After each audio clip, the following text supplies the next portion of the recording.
Hello बच्चों, welcome to the class. मैं हूँ ईशा, आपकी हिंदी एजुकेटर। और आज हम जिस टॉपिक को पढ़ने जा रहे हैं, जिस टॉपिक को बहुत ही डिटेल में समझेंगे, उस टॉपिक का नाम है दो बैलों की कथा। तो जैसे कि आपको पता है भाई कि आपकी जो बुक है वो चेंज होकर के, पहले जैसे कृतिका, क्षितिज ऐसे बुक्स चलती थी, तो वो चेंज होकर के, चेंज कह दो या कह दो एक ही में मर्ज हो गई है तो वही सारी चीज़ें, बस ये है कुछ चैप्टर्स आपके कम कर दिए गए और एक बुक बना दी गई है आपकी गंगा।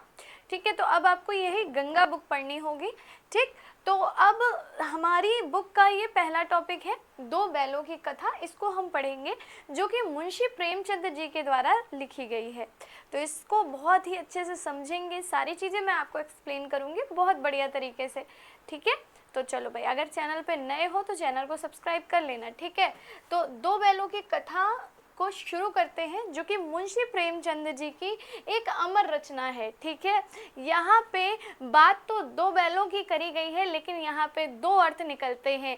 इस पूरी की पूरी कथा के जरिए, या कह दो पूरी की पूरी कहानी के जरिए, मुंशी प्रेमचंद जी ने सिर्फ बैलों की ही दशा नहीं दिखाई है, बैलों के जरिए उन्होंने उन इंडियंस की, उन भारतीय लोगों की दशा का वर्णन भी किया है, जो कि हमारे साथ अंग्रेज जैसा गलत व्यवहार करते थे। उस चीज़ को उन्होंने बैलों के रूप में दिखाया है। ठीक है, तो यानी कि इस अपनी कहानी के माध्यम से वो क्या दिखाना चाहते हैं, इस कहानी के माध्यम से वो लोगों की क्या सामाजिक स्थिति थी उस समय, उसको भी दिखाते हैं। ठीक है, चलिए, तो ये मात्र पशुओं की कथा ही नहीं, बल्कि गुलामी की बेड़ियों को तोड़ने का एक आख्यान है भाई। चलिए, तो बढ़ते हैं इस कहानी की तरफ, जो कि ऐसी कहानी है भाई कि इसको पढ़ के, और जब ये कहानी आई ना, तो ये मान लो कि लोगों में ऐसी जो है, कह सकते हैं कि देखिए, सिर्फ ऐसा नहीं होता है कि उस समय नारेबाजी के ज़रिए ही, या फिर बड़े बड़े जो आप जैसे देखते हैं हमारे लीडर्स होते थे पहले के ज़माने के,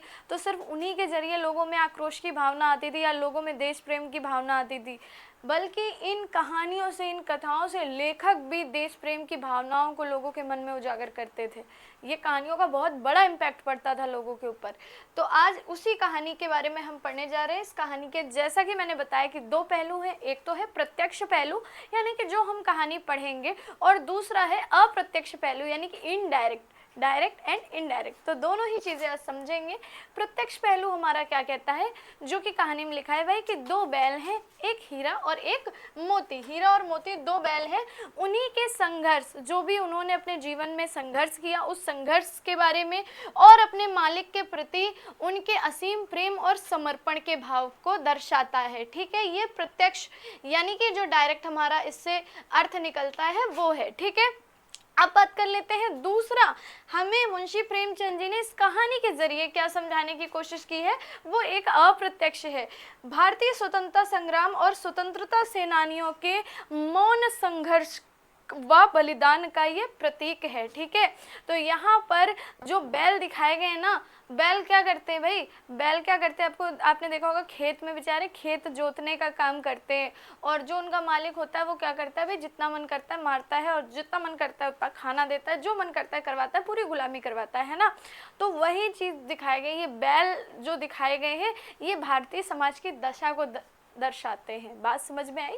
चलिए भाई, तो चलिए आगे समझते हैं, पूरी कहानी के भी सारांश को भी समझेंगे, लेकिन उससे पहले थोड़ा सा बात कर लेते हैं मुंशी प्रेमचंद जी की। ठीक है, इनके बारे में देखो सब कोई जानता है, और ये बात बिल्कुल सही है कि भाई कोई भी बच्चा ऐसा इस क्लास में नहीं होगा जो कि मुंशी प्रेमचंद जी को या उनकी कहानियों के या उनकी रचनाओं के बारे में ना जानता हो। ठीक है, तो इनको थोड़ा सा इसको पढ़ लीजिएगा। ओके, तो मूल नाम क्या था, वैसे नाम मुंशी प्रेमचंद है, लेकिन मूल नाम था धनपत राय। ठीक है, उपनाम क्या था, मुंशी प्रेमचंद, और ये नाम इनका हिंदी में था। इसके अलावा इनके उर्दू में भी नाम थे, जैसे कि नवाब राय के नाम से उर्दू में लिखते थे। ठीक है, तो उस समय ऐसा कुछ नहीं था कि जो है रचना सिर्फ हिंदी में हो, या उर्दू में भी इनकी रचनाएं हैं और हिंदी में भी रचनाएं हैं। ठीक है, जन्म कब हुआ है, वर्ष 1880 में वाराणसी में, लम्ही में। लम्ही कहाँ पे है, वाराणसी यानी कि बनारस में, जो कि हमारा यूपी में है।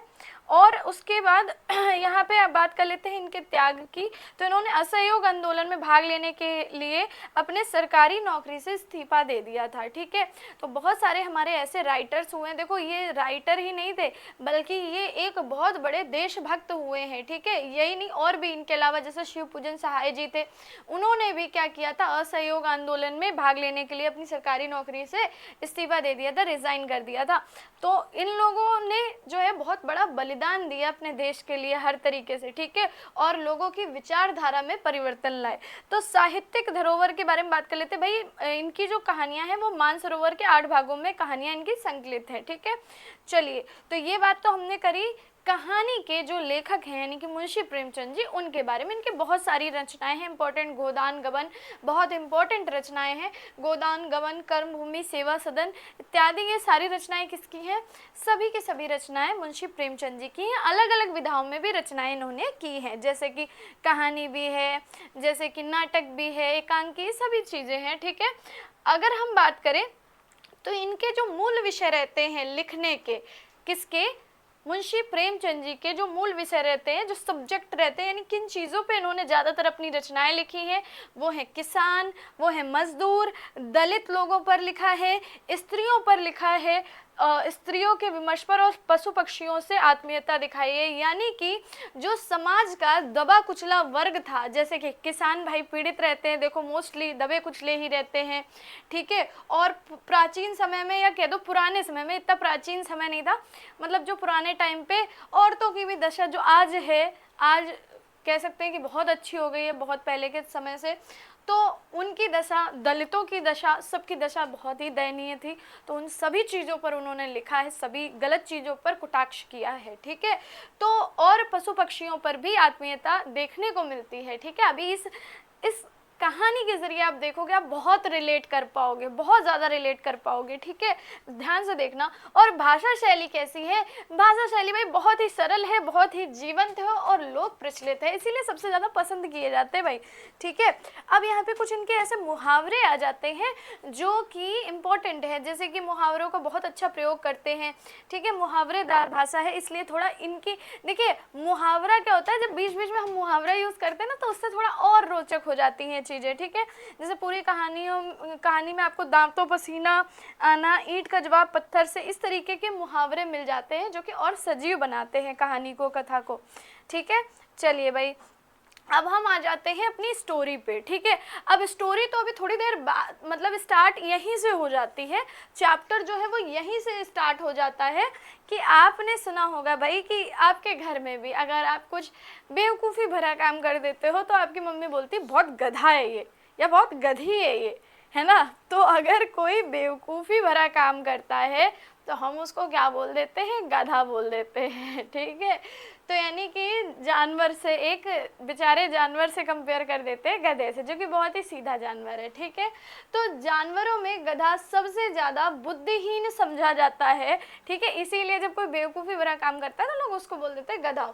हम जब किसी आदमी को जो है परले दर्जे का बेवकूफ़ कहना चाहते हैं तो हम उसे क्या कह देते हैं भाई, हम उसको गधा कह देते हैं कि क्या एक गधा है। ठीक है, गधा सचमुच बेवकूफ़ है या उसके सीधेपन, तो देखिए गधा बहुत सीधा होता है, बेवकूफ़ नहीं होता है बल्कि बहुत ज़्यादा सीधा होता है। ठीक है, उसके निरापद सहिष्णुता ने उसे ये पदवी दे दी है। ठीक है, क्यों, क्या है निरापद सहिष्णुता, बहुत ही सुंदर शब्द यहाँ पे यूज़ हुए हैं। निरापद का मतलब क्या होता है, निरापद का मतलब होता है सुरक्षित, और सहिष्णुता आप जानते हैं भाई सहनशीलता। ठीक है, एक कह सकते हैं सहिष्णु व्यक्ति जो है वो हर तरीके की चीज़ें सहन कर लेता है अपने, है ना। एक सहिष्णु होता है, एक असहिष्णु होता है।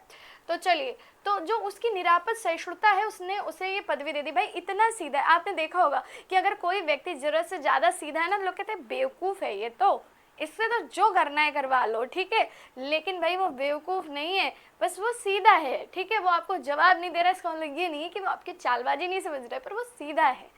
ठीक है, तो बस ये बात होती है। तो ऐसे ही गधा भी जो है वो बहुत सीधा है, पर उसकी पदवी ही क्या हो गई है, बेवकूफ़ की पदवी उसे मिल गई है, इसका ये निश्चय नहीं किया जा सकता। भाई गाय जो हैं वो क्या मारती हैं, सींग मारती हैं। ब्याई हुई गाय तो अनायास ही सिंगनी का रूप धारण करती है। ब्याई हुई गाय मतलब जो जिस गाय ने बछड़ा या बछड़ी जो है उसका जन्म हुआ है, मतलब उसका बच्चा हुआ हो जिस गाय का, वो तो अगर उसके बच्चे के पास अब जरा सा भी जाओ तो वो तो तुरंत सिंगनी यानी कि शेरनी का रूप धारण कर लेगी, क्योंकि उसे लगता है कि उसके बच्चा कोई प्रॉब्लम में है। ठीक है, अगर कोई अननोन आके टच करेगा तो वो तुरंत क्या करेगी, प्रोटेक्टिव मोड पे आ जाती है ना। कुत्ता भी बहुत गरीब जानवर है, लेकिन कभी कभी उसे भी क्रोध आ ही जाता है। कुत्ता भी बेचारा बहुत सीधा है, लेकिन कभी कभी उसको भी गुस्सा आ ही जाता है। कोई गरीब होता है ना, लोग कह देते हैं कुत्तों जैसे इनकी इज्जत है, तो बेटा कुत्तों जैसी इज्जत नहीं, बस बेचारा क्या है, सीधा है, गरीब है। किंतु गधे को कभी क्रोध करते नहीं सुना ना देखा। जितना चाहो गरीब को मारो, चाहे जैसी खराब सड़ी हुई घास सामने डाल दो, बेचारे मतलब गधे के लिए उसके चेहरे पर कभी भी असंतोष की छाया नहीं दिखाई देगी। ठीक है, तो ये एक देख सकते हैं आप कि उन्होंने पशु प्रेम, मतलब उन्हें पशुओं से किस लेवल का प्रेम है, उन्होंने कितने अच्छे से समझाने की कोशिश की है। और यहाँ पे बात गधे की नहीं की जा रही, अगर आप सही तरीके से समझेंगे तो यहाँ बात की जा रही थी हमारे भोले भाले भारतीयों की, जिनको अंग्रेजों ने गधे से कम नहीं समझा था, है ना। तो यहाँ पर मुंशी प्रेमचंद जी का जो वो इनडायरेक्टली जो समझाना चाह रहे हैं वो है भोले भाले भारतीयों के बारे में। इस पूरे चैप्टर में हम यही समझेंगे। ठीक है, तो चाहे जैसी खराब सड़ी हुई घास सामने डाल दो, उसके चेहरे पर कभी भी असंतोष की छाया नहीं दिखाई देगी। वैशाख में चाहे एक आध बार वो कुलेल कर लेता हो। कुलेल का मतलब क्या होता है भाई, कुलेल का मतलब होता है क्रीड़ा यानी कि कल्लोल। कुलेल शब्द कल्लोल से बना हुआ है, उसका मतलब होता है क्रीड़ा। आप कहोगे क्रीड़ा क्या है, क्रीड़ा का मतलब खेलना। ठीक है, बेचारा खेल लेता है वैशाख के महीने में। ठीक है, एक आध बार जो है, एक आध बार कुलेल कर लेता। आप कहोगे बैसाख क्या है, तो ये हिंदी वाला हमारा महीना है, जो कि हिंदी कैलेंडर का दूसरा महीना माना जाता है। ठीक है, दूसरा महीना माना जाता है। चलिए, तो वैशाख में चाहे एक आध बार कुलेल कर लेता हो, पर हमने तो उसे कभी खुश होते नहीं देखा। उसके चेहरे पर एक विषाद स्थायी रूप से छाया रहता है। विषाद माने दुख। ठीक है, सुख दुख हानि लाभ किसी भी दशा में उसे बदलते नहीं देखा। ठीक है, ऋषियों मुनियों ने जितने गुण हैं वे सभी उसमें पराकाष्ठा को पहुंच गए हैं, पर आदमी उसे बेवकूफ़ कहता है। यानी कि देखो, ऋषि मुनियों ने व्यक्तियों के लिए क्या बताया है, संयमी होना चाहिए। अगर कोई आपको परेशान कर रहा है तो भी क्रोध ना करो, ऐसा हो ही नहीं पाता भाई। अगर कोई सामने एक बोल रहा है तो आप उसको चार सुना देते हो। क्यों? क्योंकि आप जो है वो उस लेवल पे नहीं पहुंच पाए जो भाई ऋषि मुनि चाहते हैं कि आप अपने आप को इतना ज़्यादा सीधा बनाओ, लेकिन वो उस लेवल पे है। लेकिन बेचारे को क्या दुनिया समझती है कि ये तो बेवकूफ़ है, क्योंकि ये तो गधा है। ठीक है, तो क्या है, उसके चेहरे पर एक विषाद स्थायी रूप से छाया रहता है। सुख दुख हानि लाभ किसी भी दशा में उसे बदलते नहीं देखा। ठीक है, ऋषियों मुनियों के जितने गुण हैं वो सभी उसमें पराकाष्ठा, पराकाष्ठा मतलब सबसे अपर लेवल पर, ठीक है, को पहुंच गए, पर आदमी उसे बेवकूफ़ कहता है। सद्गुणों का इतना अनादर कहीं भी नहीं देखा भाई। इतना अच्छे गुण हैं उसके, लेकिन इतना बड़ा अनादर हमने कहीं नहीं देखा।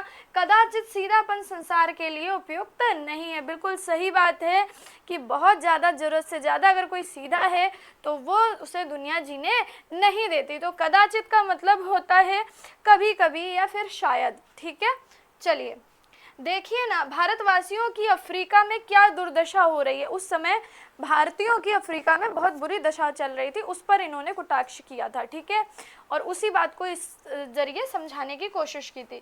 क्यों अमेरिका में उन्हें घुसने नहीं दिया जाता। ठीक है, आपको पता होगा कि कई बार विदेशों में लिखा रहता था dogs and Indians are not allowed, है ना, कि डॉग्स और इंडियंस अलाउड नहीं है। तो भाई हमारे भारतीयों की इतनी ही इज्जत थी कुत्ते बराबर, ये समझ लो। ठीक है, जिस अमेरिका को, जिस उसको आज हम भगवान मानते हैं, और हम वहाँ पे जॉब पाने के लिए, वहाँ रहने के लिए, वहाँ का वीज़ा पाने के लिए परेशान रहते हैं, वहाँ इंडियंस की इतनी ही इज्जत थी। Dogs and Indians are not allowed, है ना।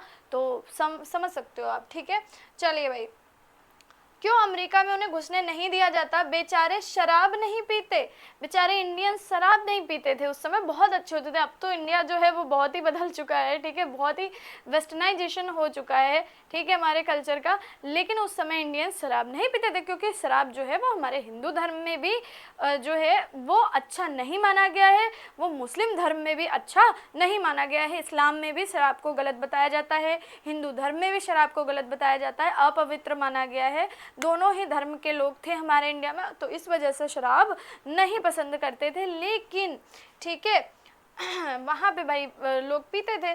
4 पैसे कुछ समय के लिए बचा कर रखते हैं, बेचारे इंडियंस की बात है कि वो बेचारे पैसे बचा के रखते हैं, जी तोड़ कर काम करते हैं। मेहनत में इंडियंस का कोई सानी नहीं था। आपको पता है भारतीय लोग कितने ज़्यादा मेहनती होते थे, तभी तो हम लोगों को लेबर बना रखा है इन लोगों ने, ठीक है।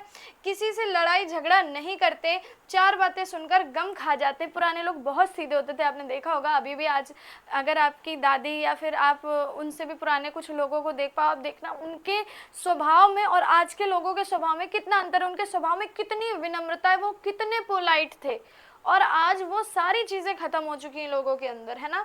किसी से लड़ाई झगड़ा नहीं करते, 4 बातें सुनकर गम खा जाते, फिर भी बदनाम है। कहा जाता है वे जीवन के आदर्श को नीचा करते हैं। अगर वे भी ईंट का जवाब पत्थर से देना सीख जाते तो शायद सभ्य कहलाने लगते, ठीक है। जापान की मिसाल सामने है, एक ही विजय ने उसे संसार की सभ्य जातियों में गण्य बना दिया। तो देखो भाई, उन्होंने जापान का एग्जाम्पल दिया और ये बात कही कि भाई क्योंकि हम लोग सीधे थे, हम लोग क्या करते थे, जो एक्शन देते थे ये लोग, हम उसका रिएक्शन ही नहीं दे पाते थे, रिवर्स में कुछ नहीं दे पाते थे, सीधे थे, उस चीज़ को छोड़ देते थे, अरे हटाओ चलो, ठीक है। लेकिन अगर ईंट का जवाब पत्थर से दिया होता तो आज ये स्थिति ना होती इंडियंस की, और इंडियंस की भी सभ्य में गणना होती है। उस समय की बात हो रही है, आज की बात नहीं हो रही है, ठीक है। चलिए भाई, आज का तो इंडियन भाई खैर इस चीज़ में अगर बोलेंगे, अगर कोई चीज़ कुछ चीज़ें खराब हुई तो कुछ चीज़ें सही भी हुई हैं, ठीक है। बहुत ज़रूरत से ज़्यादा सीधा होना भी, क्योंकि अगर दुनिया 90% जो है वो ख़राब है तो आप भाई 10% सीधे लोग हमेशा परेशान ही किए जाएंगे, ठीक है। तो सीधाई अच्छी बात है, लेकिन जो सीधा है उससे सीधे बन के रहो, जो टेढ़ा है उससे टेढ़ा बनना पड़ता है, ये मजबूरी है, ठीक है। चलो भाई तो अब यहाँ पे हम बात कर लेते हैं, ये हमारे स्टोरी की थोड़ी सी स्टार्टिंग थी जो अभी हम लोगों ने देखी। अभी स्टोरी अब स्टार्ट होगी, ठीक है। स्टोरी की स्टार्टिंग में ही ये पैसेज आता है। अब सीधेपन का पैमाना यहाँ पे थोड़ा सा मैंने उसको अच्छे से डिस्क्राइब किया है ताकि पिक्चर से आप समझ पाएँ। तो भाई गधा, बैल जो कि बछिया के ताऊ बोले गए हैं, ठीक है, और कुत्ता या फिर गाय। तो यहाँ अगर बात की जाए तो सबसे सीधा कौन? भाई सबसे सीधा हमारा गधा, उसके बाद दूसरे नंबर पे बैल आ रहा है, और थोड़ा सा कुत्ता और गाय जो है वो और ज़्यादा लग रहे हैं कि देखिए बैल और सांड दोनों में होता है डिफरेंस, ठीक है। बैल सीधे होते हैं वाकई में, क्योंकि वो सिर्फ खेती के पर्पज़ से ही बैल जो है वो रखे जाते हैं, वो सीधे होते हैं। तो गधे में चरम सीधापन, सुख दुख में वो समान रहता है, ऋषियों मुनियों जैसा क्रोध रहित, जैसा कि अभी बताया। और ये भैया गधे का छोटा भाई है बछिया के ताऊ यानी कि बैल, ठीक है। सीधापन है, लेकिन भाई हाँ कभी कभी जो है वो अड़ियल रवैया और सींग मारकर असंतोष प्रकट कर सकता है कि हाँ भाई ये चीज़ गलत है, लो सींग मार दे, ठीक है। और कुत्ता और गाय की बात करी जाए तो कभी कभी क्रोधित और ब्याही गाय का अनायास ही सिंगनी रूप धारण कर लेना, ठीक है। तो आई थिंक अच्छा लग रहा होगा भाई, लाइक कर देना, ठीक है। चलो, तो संसार अत्यधिक सीधेपन और सद्गुणों का क्या करता है? अनादर करता है। चलिए अब शुरू करते हैं अपने 2 बैलों की कथा को, जो कि 2 बैल हमारे कौन से हैं? एक है हीरा और एक है मोती। दोनों ही बहुत ही अच्छे, दोनों की अलग अलग गुण, जैसे 2 अलग अलग बैल हैं, उनके कलर भी अलग अलग दिखाए गए, उनके गुण भी अलग अलग दिखाए गए हैं। हीरा बहुत ही सीधा है, शांत स्वभाव वाला है और लंबी दूरी तक सोचने वाला है। उसी जगह जो मोती है वो थोड़ा उग्र है, गुस्से वाला है, जल्दी उसे गुस्सा आती है, हालांकि वो भी बहुत सीधा है पर वो गुस्सा आती है उसे, ठीक है। चलिए, तो प्रेमचंद जी की प्रसिद्ध कहानी 2 बैलों की कथा ग्रामीण जीवन, पशु प्रेम, मानवीय मूल्यों की एक ऐसी अनमोल धरोहर है भाई जो अब आपके सामने पेश होने वाली है, ठीक है। ये कहानी हीरा और मोती नामक 2 बैलों की है, जो कि निष्ठा, मित्रता, स्वाभिमान और संघर्ष की प्रेरक मिसाल है। सबसे पहले जो है पार्ट पे आते हैं हीरा और मोती की मित्रता। अब देखो हीरा और मोती की आपस में मित्रता कैसे होती है, फ्रेंडशिप कैसे होती है? तो फ्रेंडशिप ऐसे होती है कि एक किसान है, किसान का नाम है झूरी, ठीक है। अब उस किसान ने 2 बैल रखे, भाई खेत जोतने के लिए पहले बैल ही लगते थे, ट्रैक्टर से नहीं जोते जाते थे, अब ट्रैक्टर से जोते जाने लगे, पहले बैल ही जोतते थे, ठीक है। तो हीरा और मोती 2 बैल होते थे जो कि झूरी नामक किसान के थे, ठीक है, फार्मर, ठीक। दोनों बैल कैसे थे? मेहनती थे, ईमानदार थे और अपने काम के प्रति समर्पित थे। ये है इतना करना है तो अब इतना उन बैलों को करना ही करना है। मेहनती थे, ठीक है, और ईमानदार भी थे। चलिए, उनकी जोड़ी इतनी निपुण है कि झूरी उन्हें अपने परिवार का हिस्सा मानता है। लेकिन झूरी भी बहुत अच्छा था, वो उन बैलों को अपने परिवार का ही हिस्सा मानता था कि ये क्या है भैया, हमारे परिवार का हिस्सा है। और वैसे भी पहले के समय जब लोग जो है, किसान जो है वो खेती करते, ज़्यादातर खेती पे ही जीवन जो है चलता था उनका, मोस्टली जो ग्रामीण लोग थे, तो भाई उनके लिए बैल उनका परिवार ही होते थे, ठीक है। आज भी जैसे जो लोग हैं गाय वगैरह पालते हैं, दूध वगैरह, तो उनके अगर गाय को कुछ हो जाता है तो बहुत से लोग ऐसे हैं कि बहुत रोते हैं, क्योंकि वो अपने उसको एज अ फैमिली मेम्बर मानते हैं। लेकिन कई लोग ऐसा नहीं भी करते हैं, ये अपनी अपनी एक कह सकते हैं ना कि मोरालिटी की बात, भाई कौन कितनी नैतिकता है किसके अंदर। चलिए, तो उनकी जोड़ी इतनी निपुण है कि झूरी उन्हें अपने परिवार का हिस्सा मानता है। दोनों में गहरी मित्रता है, वे एक दूसरे के प्रति बहुत प्रेम और समझ रखते हैं। यानी कौन? हीरा और मोती, ठीक है। चलिए भाई, उसके बाद देखो, झूरी के ससुराल में बैलों के साथ होने वाला व्यवहार, कैसा व्यवहार होता था झूरी के ससुराल में। हुआ क्या कि झूरी ने थोड़े समय के लिए क्या किया कि मतलब जो बैल थे, झूरी की वाइफ अक्सर कहती रहती थी कि वो उल्टा बोलती थी इन बैलों को, बड़े कामचोर हैं, बड़े ऐसे हैं, बड़े वैसे हैं, ठीक है, इन्हें थोड़ा सा भेज दो। अब क्या हुआ कि एक बार झूरी क्या करता है, हीरा और मोती को अपने ससुराल भेज देता है, भाई जैसे जरूरत पड़ती है तो मान लो चलो उनके बैल नहीं है उनके पास, तो चलो हीरा मोती हमारे हैं, उनसे काम करवा लो, तो भेज देता है अपने ससुराल, ठीक है। अब दोनों बैलों को लगता है कि उनको बेच दिया गया, बैलों को ऐसा लगता है कि भाई अब क्या कर दिया, हमें हमारे मालिक ने बेच दिया, ठीक है। ससुराल में जो गया होता है, गया, ठीक है, गया जो कि झूरी का साला होता है, साला मतलब झूरी का जो आप कह सकते हो ब्रदर इन लॉ, ठीक है, यानी कि झूरी की पत्नी का भाई, साला लगा ना झूरी का, तो जो झूरी का साला होता है उसका नाम था गया। वो बैलों के साथ क्या करता है, बहुत दुर्व्यवहार करता है, ठीक है। वो बैलों को क्या समझता है, सिर्फ एक मशीन समझता है काम करवाने वाली, ना उन्हें अच्छा खाना देता है ना कुछ करता है, बस उनसे काम करवाता है और उन्हें मारता रहता है दिन भर, उनसे वो कठोर श्रम करवाता है, उन्हें पर्याप्त खाना भी नहीं दिया जाता। इसके बावजूद दोनों बैल जो होते हैं बेचारे इतने सीधे कि धैर्य और साहस के साथ वो सब कुछ सहते रहते हैं, काम भी करते रहते हैं बेचारे, ठीक है। उसके बाद देखो, स्वतंत्रता की चाह और भागने का निर्णय। फिर भाई जब बहुत ज़्यादा दुर्व्यवहार होने लगता है तब उनके मन में स्वतंत्रता की चाह आने लगती है। देखो, जब बहुत ज़्यादा किसी को दबाओगे, बहुत ज़्यादा किसी चीज़ को, तो भाई कहीं ना कहीं फिर उसके मन में आएगा कि इन सारी चीज़ों से वो हमें आज़ादी चाहिए और वो भागने का निर्णय। तो ससुराल में हो रहे दुर्व्यवहार से थक कर हीरा और मोती स्वतंत्रता की चाह में भागने का निर्णय लेते हैं कि चलो यहाँ से भाग जाएंगे। एक रात दोनों बैल वहाँ से भाग निकलते हैं, ठीक है, बच के। अब यह निर्णय उनके स्वाभिमान, आत्मसम्मान और स्वतंत्रता की भावना को दर्शाता है कि भाई उनका भी कुछ स्वाभिमान था, उनका भी कुछ आत्मसम्मान था, सेल्फ रिस्पेक्ट थी, उनकी एक मन में स्वतंत्रता की भावना थी, जिसकी वजह से वो दोनों भाग निकलते हैं, ठीक है। अब इस इतने पार्ट से ये हमें क्या संदेश दे रही है कहानी, कि हमें सिखा रही है कि पशु भी संवेदनशील होते हैं, ठीक है। हालांकि यहाँ पशुओं के जरिए मैंने आपको बताया कि अप्रत्यक्ष रूप से जो है वो भारतीयों की भावनाओं को दिखाने की कोशिश की गई है, लेकिन आप ये भी समझो प्रत्यक्ष रूप से भी जो बात की जा रही है वो वैसी ही स्टोरी दिखाई जा रही है कि भाई पशु भी बहुत ज़्यादा संवेदनशील होता है, चाहे इंसान हो चाहे पशु हो चाहे भगवान हो, सभी भाई प्रेम के भूखे हैं, सभी प्यार के भूखे हैं, जहाँ प्यार मिलता है वहीं जाते हैं, ठीक है। तो संवेदनशील होते हैं, उन्हें भी प्रेम, सम्मान और स्वतंत्रता की आवश्यकता होती है, ठीक है। और हीरा और मोती की कथा निष्ठा, मित्रता और स्वाभिमान और संघर्ष की प्रेरणादायक कहानी है, ठीक है। इसके बाद देखो, झूरी के ससुराल से भागने के बाद उनकी क्या स्थिति होती है, इसको थोड़ा सा समझेंगे। झूरी के ससुराल से भागने की जो योजना होती है वो हीरा और मोती की मित्रता को उजागर करती है, क्योंकि दोनों ही आपस में डिसाइड करते हैं, दोनों ही भाग जाते हैं। वो वहाँ से भागकर फिर से झूरी के यहाँ आ जाते हैं भाई कि उनका भाई देखो वही मन लगा है, वो उनको चाहता है, वो उनको प्यार करता है, तो वो डेफिनेट सी बात है भाई, जहाँ प्रेम मिलेगा, जहाँ सम्मान मिलेगा, वहीं इंसान जाता है, ठीक है। तो वहाँ से वो झूरी के यहाँ वापस आ जाते हैं, लेकिन झूरी की पत्नी झूरी को बहुत सुनाती है कि भाई ये तुम्हारे बैल बहुत कामचोर है, कामचोरी की वजह से वहाँ से भाग के यहाँ आ गए, क्योंकि उसे बुरा लगता है भाई उसके मायके से ये भाग के आ गए। तो और दूसरी बात, वो उन्हें हमेशा कामचोरी कहती है, तो उसे बुरा लगता है, वो उल्टा सीधा सुनाती रहती है। लेकिन झूरी बहुत चाहता है, अपने बैलों को बोलता है कि उनका मन नहीं लगा होगा वहाँ पर, उन्हें खाना नहीं मिला होगा, तो बेचारे क्या काम करेंगे। तो बोलती है अच्छा क्या खाना नहीं दिया जाता उन्हें, मतलब वो थोड़ा सा डिफेंड करने लगती है, ठीक है, अपने यहाँ को। लेकिन हालांकि उसके यहाँ जो है दुर्व्यवहार तो हो ही रहा होता है, ठीक। तो जिससे झूरी की पत्नी झूरी को सुनाती है कि बैल हैं ही ऐसे कामचोर, उन्हें पुनः झूरी की वो मतलब जिद कर लेती है कि दोबारा से भेजो इनको, ठीक है। तो झूरी की ससुराल फिर से उनको भेज दिया जाता है। अब जो गया है यानी कि झूरी का साला, वो इस बार उन्हें बहुत ही मोटी रस्सी से बांध देता है कि अब तुम निकल के दिखाओ, ठीक है।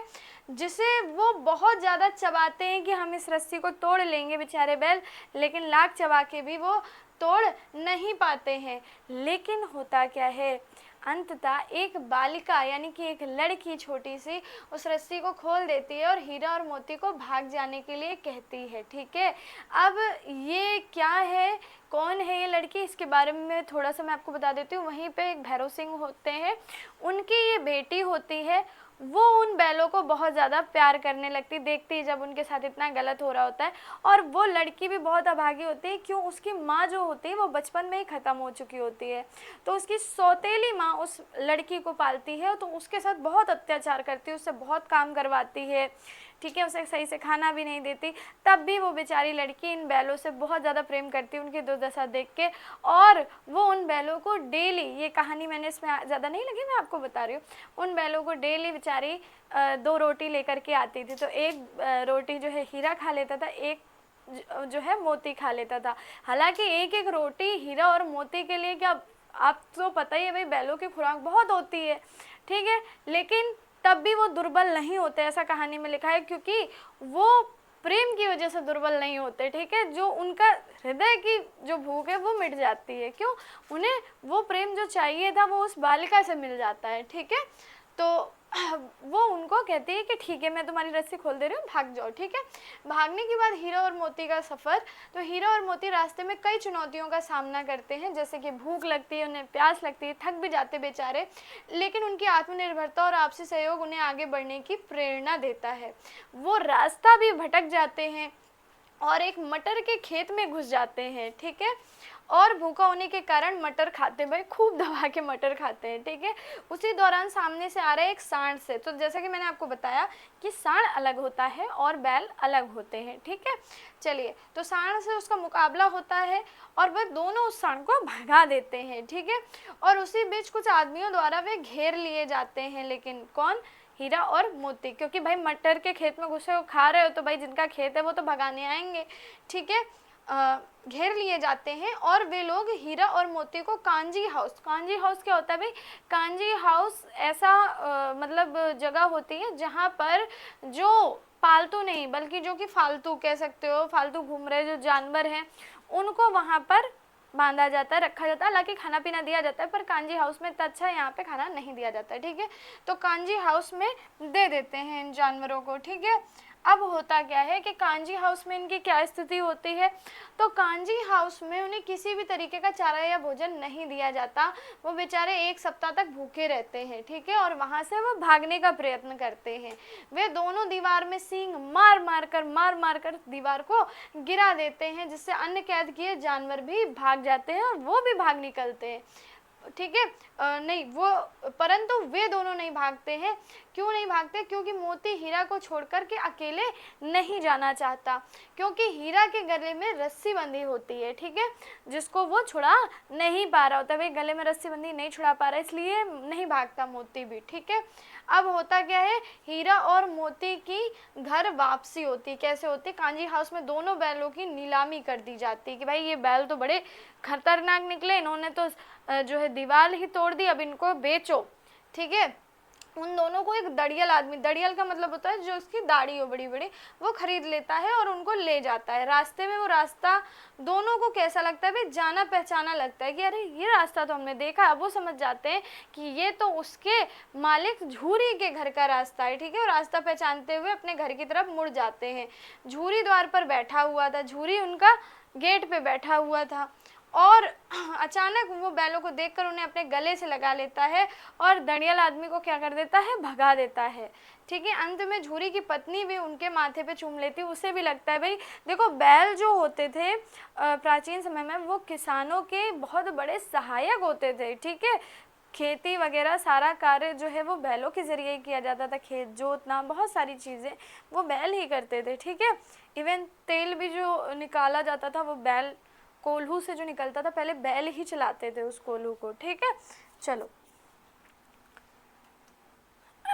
तो यहाँ पे देखो, यहाँ पे कुछ चीज़ें जो कि हमें इस स्टोरी से देखने को मिली। स्टोरी कंप्लीट हुई, स्टोरी से हमें क्या क्या चीज़ें देखने को मिली उनको थोड़ा सा हम समझेंगे।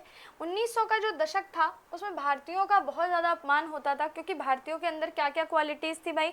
भारतीय शराब नहीं पीते थे, जी तोड़ मेहनत करते थे, झगड़ा नहीं करते थे, अपमान को भी सह लेते थे, ठीक है। इसलिए उनकी क्या होती थी, वैश्विक दुर्दशा होती थी भाई, ठीक है। ग्लोबल लेवल पे उनकी बदनामी हुआ करती थी। अमेरिका और अफ्रीका में उनका प्रवेश वर्जित था, वर्जित मतलब मना था, ठीक है। नौकरों से भी बदतर उनकी जिंदगी थी। असभ्य का उन पे ठप्पा लगा हुआ था कि इंडियंस तो क्या है, असभ्य हैं, इलिटरेट हैं, बेकार हैं, ठीक है। तो प्रेमचंद्र का निष्कर्ष क्या निकलता है कि अगर वे भी ईंट का जवाब पत्थर से देना सीख जाएं तो शायद सभ्य कहलाते, ठीक है। ये बात तो हम लोगों ने स्टोरी में पढ़ी ली थी। थोड़ा सा इसको मैं आपको इसलिए समझा रही हूँ ताकि आपके क्वेश्चंस आएँ तो आप आराम से इसको कर पाओ, ठीक है। झूरी के जो अनमोल रत्न थे, हीरा और मोती, ठीक है, उनकी अलग अलग जो उनके अंदर क्वालिटीज़ थी उनको थोड़ा सा देख लो। जैसे हीरा का स्वभाव कैसा था, वो सहनशील था, थोड़ा सहने वाला था, समझदार था और शांत था, शांत दिमाग से सोचने वाला था। उसी जगह जो मोती था वो कैसा था, उसका स्वभाव उग्र था, उग्र मतलब गुस्से वाला, जिसको जल्दी गुस्सा आता है। वो विद्रोही स्वभाव का था और भावुक था, इमोशनल भी था, ठीक है। अब बात कर लेते हैं हीरा की क्या विशेषता थी। हीरा को संकट में धैर्य रखना, मोती को क्रोध से बचाना, यानी कि हीरा को सत्याग्रह का प्रतीक दिखाया गया है, ठीक है। जो सत्याग्रह किया था गांधी जी ने, ठीक है, उसका प्रतीक दिखाया गया है, ठीक है। अहिंसात्मक रूप से भी कह सकते हो, ज़्यादा उग्र होकर के नहीं, सत्य का साथ, धैर्य का साथ, है ना, शांति से चीज़ें। और अगर मोती की विशेषता बताएं तो अन्याय के खिलाफ तुरंत प्रतिक्रिया, शक्ति का प्रदर्शन, क्रांतिकारी का प्रतीक। आपको पता होगा कि उस समय जैसे आप हिस्ट्री वगैरह पढ़ते हो तो लिखा रहता है कि दो दलों में विभाजित हो गया था, एक नरम दल, एक गरम दल। तो नरम दल क्या था, नरम दल कहता था कि सब चीज़ें होंगी लेकिन हमें दिमाग से काम लेना होगा, हमें थोड़ी कुटिल राजनीति लगानी होगी, हमें क्रोध से नहीं काम लेना होगा, हमें कुछ ऐसा गलत नहीं करना होगा जो कि अंग्रेजों की नज़र में गलत हो, हम सत्य से सारी चीज़ें करेंगे। गांधी जी इसी के समर्थक थे। बहुत से लोग नरम दल में थे, बहुत से लोग गरम दल में थे, जो कि क्रांतिकारी भावना रखते थे, जो कि जानते थे कि भाई अंग्रेज उनके साथ गलत कर रहे हैं, ठीक है। जैसे भगत सिंह हो गए, हमारे मंगल पांडे हो गए, है ना। तो ये सभी गरम दल के नेता थे, ठीक थोड़े से मतलब क्रोधी, उग्र। चलिए, और दोनों की ही वजह से, दोनों ही एक दूसरे के पूरक थे, दोनों की ही वजह से हमारा भारत जो है आज, कहें अगर किसी एक का उसमें सहयोग है, नहीं, किसी एक का सहयोग नहीं बल्कि दोनों का ही सहयोग है, तभी हमारा भारत आज़ाद हो पाया इन लोगों से, है ना। साझा गुण कहते हैं मूक भाषा में विचार विनिमय, काम में साझेदारी, यानी एक दूसरे का बोझ उठाना, और विनोद के भाव से, विनोद यानी कि मजाक के भाव से सींग भी मिलाते थे, ठीक है। अब देखो जो पहला और दूसरा प्रसंग आता है झूरी वाली स्टोरी, मतलब ये बैलों वाली स्टोरी में, वो स्वतंत्रता की ओर एक यात्रा का नक्शा है। मतलब कि जैसे कि झूरी का घर जो है वो क्या दिखाता है, स्वर्ग या फिर प्रेम की भावना दिखाता है, यानी कि वहाँ पे उन्हें सबसे ज़्यादा प्रेम मिल रहा था, वो उनके लिए क्या था, एक हेवन था, एक स्वर्ग था, ठीक है। उसके बाद यहाँ पे गया का घर दिखाता है, जो कि उनके लिए एक कैद था, एक अत्याचार वाली जगह थी जहाँ पे उनके साथ अत्याचार होता था। फिर एक मटर का खेत है, जो कि एक उनको अस्थायी आज़ादी के रूप में उनके लिए था, ठीक है। और उसके बाद देखो सबसे पहले क्या हुआ, स्टोरी तो हम लोगों ने सारी पढ़ ही ली, सारी चीज़ें मैंने वैसे आपको समझाई दी। तो सबसे पहले क्या होती है, इनकी विदाई होती है, गया के घर इन्हें चले जाते हैं, तो बैल सोचते हैं बेच दिया गया है, ठीक है। तो गया को ले जाने में दांतों पसीना आ जाता है, जल्दी ले नहीं जा पाते। तो ये दांतों पसीना एक मुहावरा आया है स्टोरी में। तो दांतों पसीना का मतलब है कि बहुत ज़्यादा दिक्कत से ले जा पाता है, जल्दी नहीं ले जा पाता, क्योंकि वो मना करो तो मैं वो जाना ही नहीं चाहते। वापसी में क्या होता है कि सुबह झूरी के पास सॉरी, ये पहला आपका विदाई हो गया। दूसरा, उनके हाथ में निराशा लगती है जब वो नए घर में आते, बेगाने घर में भूखे पेट रहते। भाई उनकी नांद में जो है वो खाते तक नहीं, क्यों, सूखी सूखी घास डाल देता है, कुछ भी नहीं खाने को देता है, ठीक है। सूखी घास सिर्फ ऐसे डाल देता है तो वो बेचारे नहीं खाते हैं, ठीक है। बुरा तरीके का उनको खाना देता है। फिर उसके बाद विद्रोह होता है उनके राज में, मजबूत पगहे यानी खूंटे को तोड़कर वापसी में झूरी के घर भागते हैं, और फिर अंत में वो झूरी के पास पहुंचते हैं। उनकी आंखों में क्या था, एक विद्रोह में स्नेह होता है, ठीक है। तो ये चीज़ हम लोगों ने पढ़ा। उसके बाद हमने देखा कि झूरी का प्रेम बनाम पत्नी का क्रोध, यानी कि झूरी को तो बैलों से बहुत प्रेम था, लेकिन पत्नी के आगे उसकी भाई नहीं चली, ठीक है। झूरी और गांव वाले जो थे, तो झूरी ने स्नेह से गदगद होकर बैलों को गले लगा लिया था। गांव के बच्चों ने भी तालियां बजाकर उन दोनों, गांव के बच्चे भी तो खुश हो जाते हैं, अरे हमारे बैल आ गए हमारे, ठीक है। उन्हें पशुवीर मानकर उनका अभिनंदन करते हैं, उनको गुड़ देते हैं, उनको चोकर देते हैं, रोटियां खिलाते हैं। तो गांव के लोग और झूरी तो बहुत खुश होते हैं जब बैल पहली बार में आता है वापसी में, लेकिन झूरी की पत्नी को गुस्सा आती है।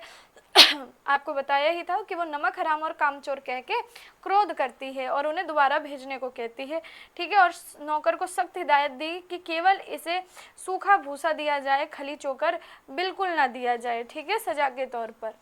तो जब सजा मिलती है, गया क्रूरता दिखाता है, तो उसके बाद उसे गाड़ी में जोतकर मोटी रस्सी से दोबारा बांधा जाता है। हीरा की नाक पर खूब डंडे मारता है, खाने में फिर वही सूखा भूसा देता है। तो इस चीज़ से मोती को क्रोध आ जाता है, हल जुआ जूत सब तोड़कर वो भागने का प्रयास करता है। सॉरी। और उसके मन में गया को मार गिराने की इच्छा भी आ जाती है, लेकिन उसी जगह हीरा जो है, क्योंकि वो शांत स्वभाव का होता है, वो दिमाग से काम लेता है, शांति से काम लेता है, संयम से काम लेता है। वो कहता है कि मोती भागना व्यर्थ है, मार पड़ेगी तो सह लेंगे, ठीक है। हीरा ने मोती को शांत किया और चुपचाप खड़े रहने को कहा कि भाई अभी हम भाग नहीं सकते, अभी अगर मार पड़े तो सह लो, भागना व्यर्थ है, भागने का कोई फायदा नहीं है, ठीक है। चलिए, जब ऐसा लगे कि कोई उससे रिजल्ट नहीं निकलने वाला है, तो फिर उन चीज़ों को जो है सहना भी पड़ता है कुछ समय तक, ठीक है। फिर उसके बाद उनको एक प्रेम की किरण, यानी कि भैरव की जो अनाथ बच्ची, अनाथ इसलिए कह रहे हैं क्योंकि उसकी जो माँ है वो सौतेली है, तो एक तरीके से अनाथ जैसा ही व्यवहार होता है उसके साथ, ठीक है। तो गया के घर में अजनबी दिन भर जोते जाते, डंडे खाते, सूखा भूसा खाते, लेकिन इसी जगह जो भैरव की बच्ची है उसकी भी क्या होती है, भाई माँ मर चुकी होती है, सौतेली माँ द्वारा पीटी जाती है, अनाथ और दुखी होती है, यानी दोनों के साथ लगभग एक सा बर्ताव होता है, समान पीड़ा होती है, ठीक है। तो वो क्या करती है, एक प्रेम का प्रसाद, यानी कि प्रसाद के रूप में ये मान लो, या बेचारी प्रेम से उनके लिए 2 रोटियां लेके जाती है। तो आपको समझाने के लिए थोड़ा सा इसको डिटेल ऐसे बना दिया है, ठीक है। बाकी स्टोरी से आप अच्छे से समझ गए ही होंगे, ठीक है। तो उससे क्या होता है कि एक ही रोटी से पेट नहीं भरता, लेकिन दोनों के हृदय को भोजन मिल गया। प्रेम के इस प्रसाद से सूखा भूसा खाकर भी बैल दुर्बल नहीं हुए, कमजोर नहीं हुए। अब बात करते हैं भाई यहाँ से जो अप्रत्यक्ष रूप से बहुत सारी चीजें निकल के आई इस स्टोरी से, उसको समझते हैं। इंडियंस के संस्कार, ठीक है, इंडियंस के संस्कार। मोती सौतेली माँ को सींग से फेंकना चाहता था, पर हीरा ने रोका कि औरत जात पर सींग चलाना मना है। क्यों मोती को बुरा लगता था, क्योंकि जो भैरव की लड़की थी उस पर वो बहुत अत्याचार करती थी, इसलिए मोती को पसंद नहीं आता था, ठीक है। वो उसको सोचता था कि सींग से उठा के फेंक दे, लेकिन इस चीज़ पे हीरा ने क्या कहा उसे, नहीं, औरत जात पर जो है सींग चलाना मना है। यहाँ पे इन दोनों के संस्कार दिखते हैं, ठीक है। विद्रोह में भी, और ये चीज़ अप्रत्यक्ष रूप से क्या दिखाती है कि भाई हमारे विद्रोह में भी भारतीय जो है उनके संस्कार नहीं गए, अदरवाइज वो तो ईंट से ईंट बजा देते तुम लोगों की, ठीक है। दूसरी चीज़, असफल प्रयास। बैलों ने मोटी रस्सी चबाने की कोशिश की, लेकिन वो सफलता नहीं मिली, ठीक है। बच्ची की मदद मिली, बच्ची ने रस्सियाँ खोली, और फिर बच्ची का त्याग क्या था, लड़की ने खुद चिल्लाकर सबको जगाया कि फूफा वाले बैल भागे जा रहे हैं, ताकि बैलों को भागने का मौका मिल जाए, ठीक है। चलिए भाई, तो बहुत ही सुंदरता से ये जो है स्टोरी पूरी, और जब आप वाकई में बुक में इस स्टोरी को पढ़ोगे ना तो आंसू डेफिनेटली आएंगे, ठीक है। तो आज़ादी का स्वाद भाई जो उन्हें मिला वो कहाँ मिला, जा करके उनके मटर के खेत में मिला, ठीक है। भटकाव क्या दिखाया, गया के आदमियों से बचकर वो अनजान रास्तों पे भागे।